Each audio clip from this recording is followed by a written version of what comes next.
नमस्कार मित्रांनो, शेतकरी ब्लॉगमध्ये आपलं स्वागत आहे. पाहू शकतो मी तर आपण पहिली गाड्यामध्ये बाजरी भरून घेऊन जातो मित्रांनो. पाहू शकतो तुम्ही अशा पद्धतीने आपण बैलगाड्यामध्ये थोडं थोडं भरून घेऊन जात आहे.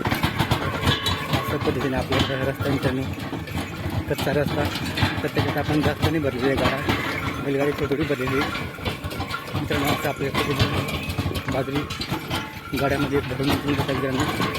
आपला असा कच्चा रस्ता थोडं बैलगाड्यामध्ये भरून आपण बाजरी घेऊन येत आहे. आपल्या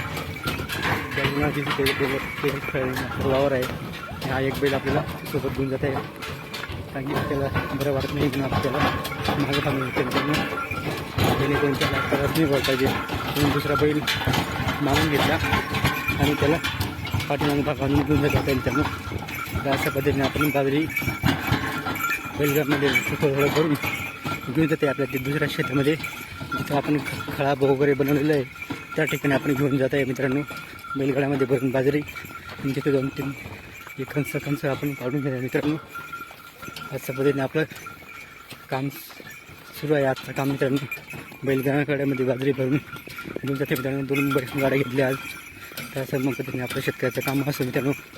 थोडं आपलं दूर बैलगाड्यामध्ये बाजरी भरून घेऊन जाते आपल्या मित्रांनो. व्हिडिओ आवडला तर लाईक शेअर कमेंट करा. आमच्या चॅनल सबस्क्राईब करा. जय जवान जय किसान.